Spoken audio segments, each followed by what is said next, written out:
Assalamualaikum warahmatullahi wabarakatuh.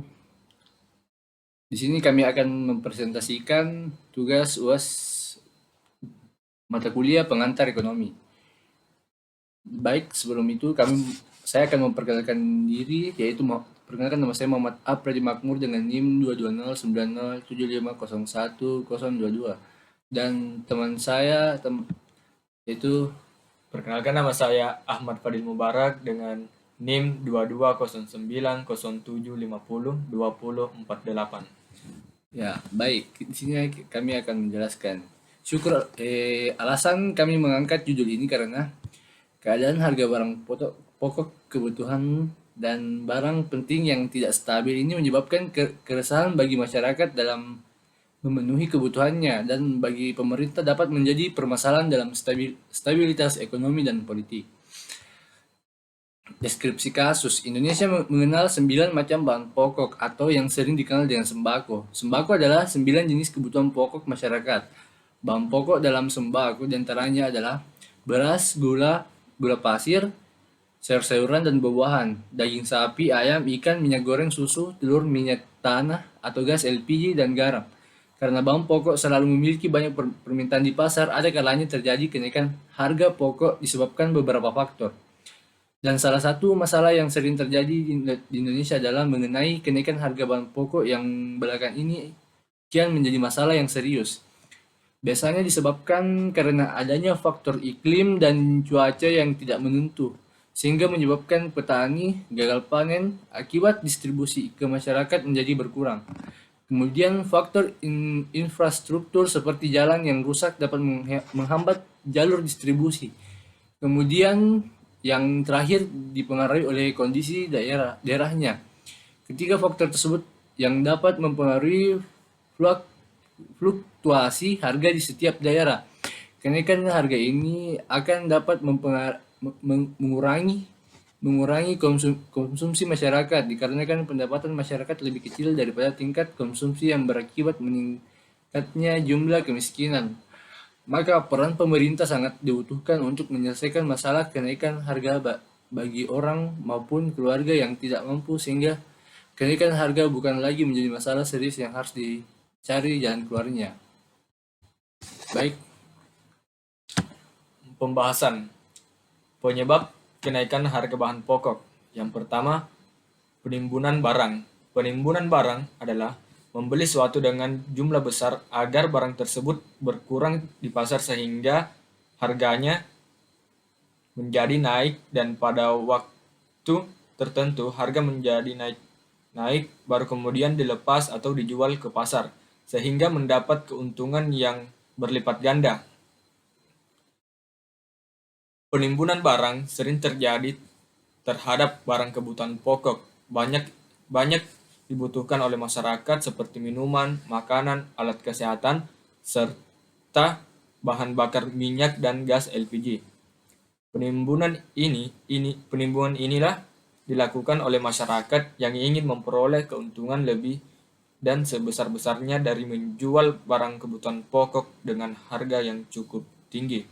Saat barang tersebut dalam keadaan langka dan permintaan banyak barang tinggi, beberapa dari pedagang yang melakukan penimbunan barang terhadap kebutuhan pokok yang sering dicari atau dibeli oleh masyarakat pada saat menjelang hari-hari tertentu, dan penimbunan itulah yang menjadi harga barang kebutuhan pokok mengalami kenaikan secara drastis.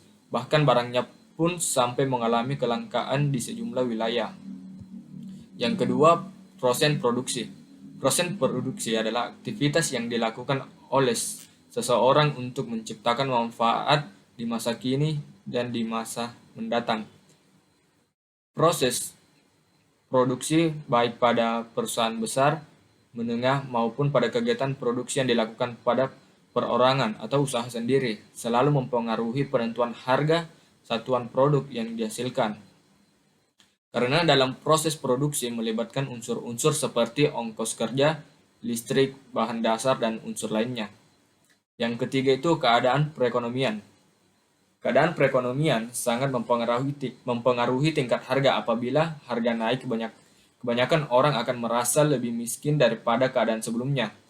Karena apabila pendapatan seorang bertambah namun kenaikan tingkat harga lebih tinggi daripada pendapatannya, maka kebutuhan pokok yang dapat dibeli lebih kecil. Dari penjelasan di atas bahwa keadaan perekonomian seorang sangat berpengaruh pada kenaikan harga, di mana pendapatan seseorang bertambah namun kenaikan tingkat harga lebih tinggi daripada pendapatannya, maka kebutuhan pokok yang dapat dibeli lebih kecil. Yang kedua, upaya pemerintah mengatasi kenaikan harga bahan pokok.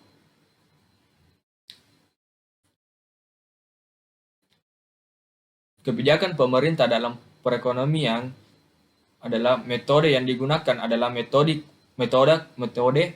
kuantitatif deskriptif dengan menggunakan pendekatan analisis data sekunder yang bertujuan untuk mencatat, mendeskripsikan, menginterpretasi, dan menganalisis suatu situasi yang saat ini terjadi.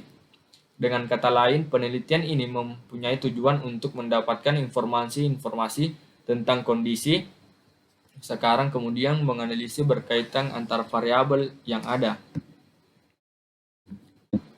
Keseriusan pemerintah dalam menjaga stabilitas harga pangan salah satunya adalah dengan masuknya ketahanan pangan dalam agenda pembangunan nasional tahun 2022 sampai 2024.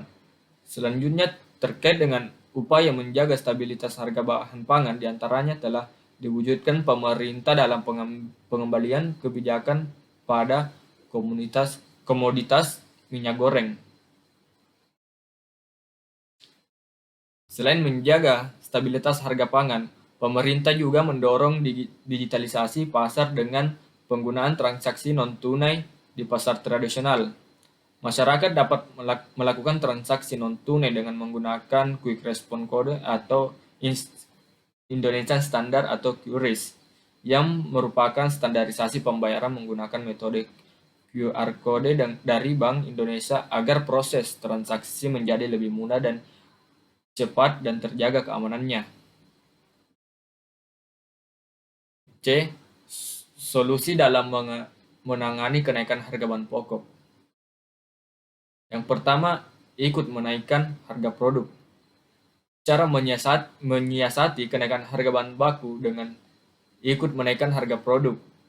Langkah umum ini yang paling sering dilakukan oleh pelaku usaha, tapi langkah tersebut memiliki risiko yang besar. Perubahan harga produk ini bisa berdampak pada penurunan omset penjualan atau parahnya bisa kehilangan pelanggan setia. Yang kedua, mengurangi spesifikasi produk.